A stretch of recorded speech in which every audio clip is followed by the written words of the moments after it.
आदरणीय व्यासपीठावर उपस्थित शिवम प्रतिष्ठान घरेगाडीचे विश्वस्त व स्वर्गीय बाबासाहेब उंडाळकर विद्यालयाचे आदर्श शिक्षक, आमचे मार्गदर्शक सन्माननीय धनंजय पवार सर, शिवाजी अभ्यास सराफचे मॅनेजिंग डायरेक्टर जगताप साहेब, शाळा व्यवस्थापन समितीचे अध्यक्ष Sachin Patil, Kiran Patil, Yadav madam, Deshmane madam, Pawar madam, Sutar sir, Salunke sir, विद्यालयाचे मुख्याध्यापक पवार सर, पर्यवेक्षक निकम सर व आज आनंदातल्या 6 वर्षातल्या शेवटच्या दिवसाला निरोप देण्यासाठी आपण सर्वजण जमलेले 10वी ब आणि क चे तरुण तडफदार नटून थकून आलेले विद्यार्थी.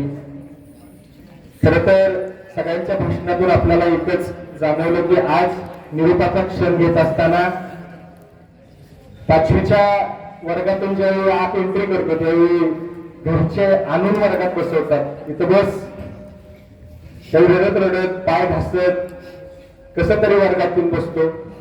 5वी होते, 6वी होते, 7वी होते, 8वी होते, 9वी होते आणि 10वीत आल्यानंतर असं वाटतं की खूप काहीतरी आपण मोठं झालेलो आहोत.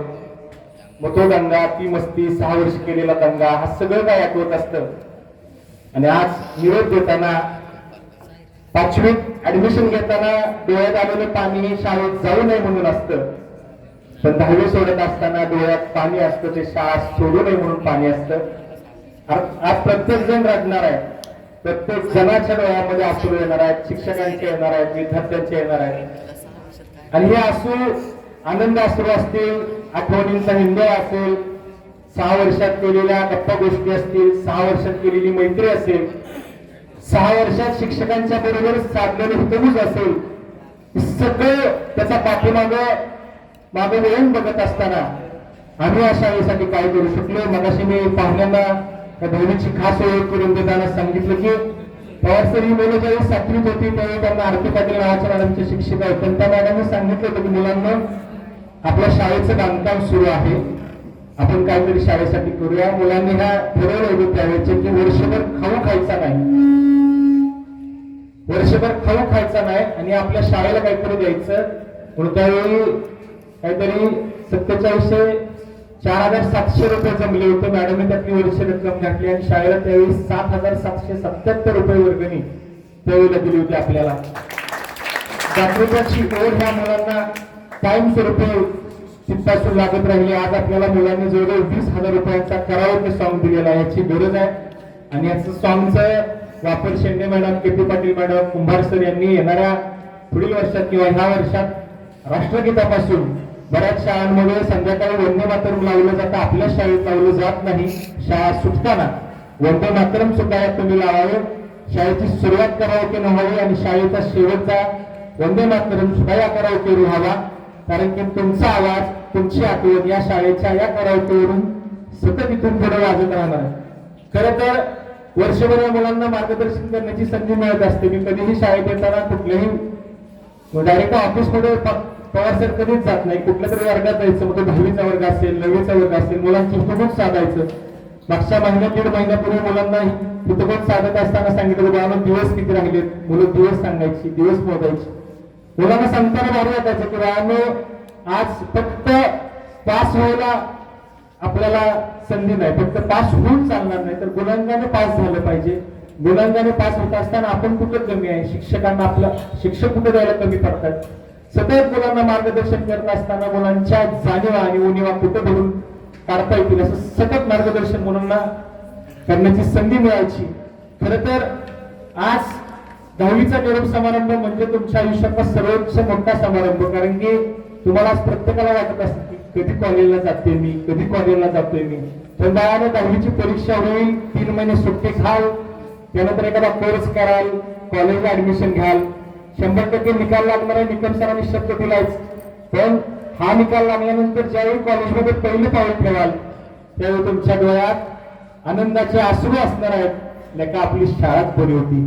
17 गावची 17 जण येतात, ह्या गावचा एक, त्या गावचा एक, त्या गावचा एक. त्यावेळी तिथे जाधव मॅडम नसणार आहेत, त्यावेळी तिथे कदम सर नसणार आहेत, त्यावेळी तिथे केपी पाटील मॅडम नसणार आहेत, थोरात मॅडम नसणार आहेत. कारण तुमचं बालपण त्यांनी बघितलेलं असतं, तुमचं तरुणपण त्यांनी बघितलेलं असतं, तुम्ही वयात येताना त्यांनी तुम्हाला बघितलेलं असतं, तुमच्या चुका त्यांनी पोटात घातलेल्या असतात, चुकातून सावरण्याची संधी त्यांनी तुम्हाला दिलेली असते. दिदी असं करू नको, असं हे चुकीचं आहे, हे वाईट आहे, ह्या पद्धतीने कर. 11-12 गेल्यानंतर त्या शिक्षकाला तुमचं काही घेणं देणं नसतं, ते फक्त शिकवायचं काम करत असतात, तुमच्या चुका पोटात घालत नसतात, तुम्हाला फक्त शिकवतात. एक पाऊण तासाचा तास असेल ते निघून जातात, त्यावेळी आठवण येते, गड्यारे माझी शाळाच बरी होती. मायेच्या पोटाने पोटात जवळ धरून ज्या शिक्षकांनी मला जवळ केलं ते शिक्षक मला आठवतात, डोळ्यामध्ये आनंद रास येतात. गड्या आपली शाळाच बरी, आपली शाळाच बरी, आणि हीच शाळा तुम्हाला आयुष्यभर पुरून उरणार आहे.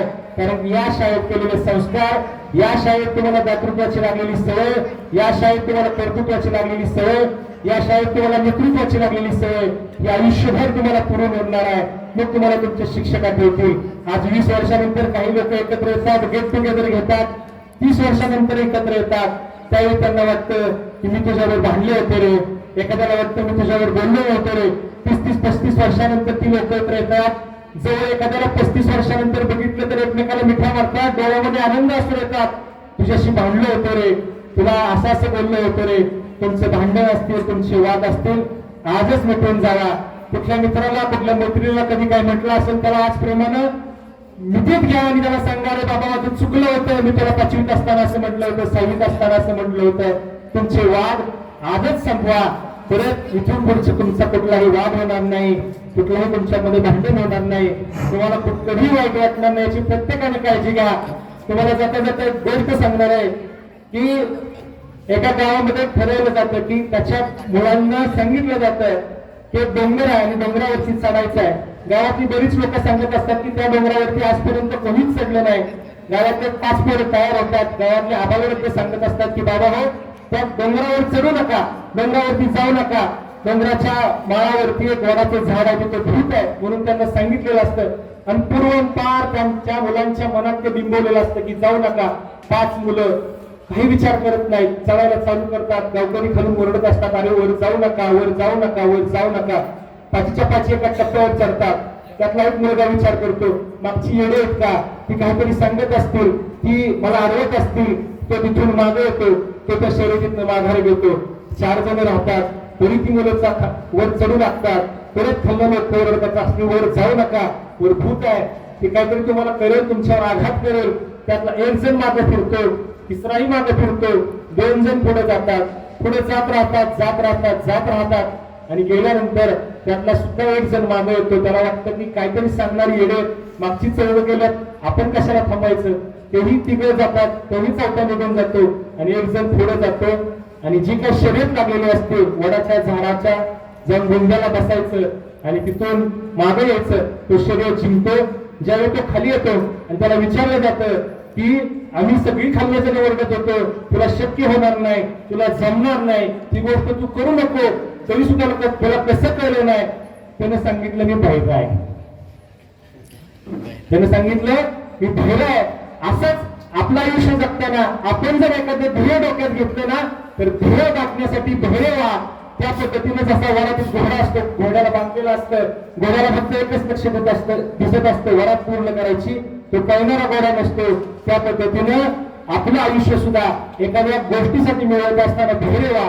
त्यातल्या चांगल्या काय गोष्टी आहेत, त्या चांगल्या गोष्टी इथून पुढे भविष्यात मिळवण्याचा प्रयत्न करा. आज तुम्ही 11-12वीला जाल, कोण डिप्लोमाला जाल, कोण अकॅडमीला जाईल, पण हे जात असताना आपल्या आई वडिलांना कुठेही आपली मान खाली घालावी लागणार नाही. मान कशी उंचावेल. मागच्याच आपल्या महिन्यामध्ये, डिसेंबर महिन्यामध्ये आमच्या गावातली यादव, आमच्या शाळेची विद्यार्थिनी जज झाली. एवढा का मला अभिमान वाटला. शाळेची माझी विद्यार्थिनी, शाळा तिचं कॉलेज पूर्ण झालं तर तिने लगेच सीबीआय मध्ये ती होती, आम्हाला माहित पण नव्हतं, म्हणजे ती गुप्त राखलं जायचं. त्यामध्ये ती परीक्षा द्यायला लागली. परीक्षा देता तिनं, म्हणजे वडील तिचे रिक्षा चालक, भाऊ सुद्धा तिचा वकील. आम्हाला गावाला अभिमान वाटला. ती दिदी आज आमची जज झाली. आपल्या वडिलांना अभिमान कधी होतो की ज्यावेळी गावकी आणि भावकी आणि सगळा गाव आपल्या लेकीच्या लेखाच्या सत्काराला उभा राहते, ते आपल्या आई वडिलांच्या डोळ्यामध्ये येणारे आनंद असू, हीच आपल्यासाठी सगळ्यात मोठी, म्हणजे आपल्याला गुण किती मिळाले त्यापेक्षा आपल्या आई वडिलांच्या डोळ्यात पाणी आलं, ते पण आपल्या आनंद असू न आलं, ही सगळ्यात मोठी आयुष्याची पोच पावती असते. आज इथं प्रत्येक जण बसलेला तुपीनं मगाशी सांगताना खूप चांगलं सांगितलं, त्या कुंभारनं सांगितलं, दुधानं सांगितलं. हेच आपल्या आयुष्यात तुम्ही मिळवलेली सगळ्यात मोठी पोचपावती शाळेला द्याल आणि आपलं नाव उज्ज्वल कराल. या शाळा माऊलीला कधीही विसरणार नाहीत ही अपेक्षा व्यक्त करतो. आणि येणाऱ्या काळामध्ये कधीही शाळेनं हात मारली तर शाळेसाठी पुन्हा मागे या, शाळेच्या या प्रांगणात या, तो आनंद पुन्हा लुटा, तो वर्ग पुन्हा बघा, त्या वर्गातल्या गमती जमती बघा. हे असं सांगतो. आणि तुमचं इथून पुढचं आयुष्य सुखकर जावं, आनंदाचं जावं, भरभराटीचं जावं, तुम्हाला आयुष्यात कधीही काही कमी पडणार नाही हे तुमच्यासाठी शुभचिंततो.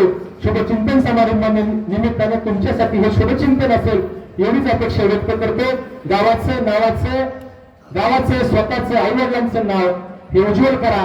या वर्षभरामध्ये कुठल्या मुलाला, कुठल्या दिदीला कुणाला जर वाईट बोललं असेल, कुणाला काही बोलता बोलता जर काही बोललं असेल तर माफी करा मोठ्या मनानं, अशी अपेक्षा व्यक्त करतो आणि थांबतो. धन्यवाद. जय हिंद, जय महाराष्ट्र.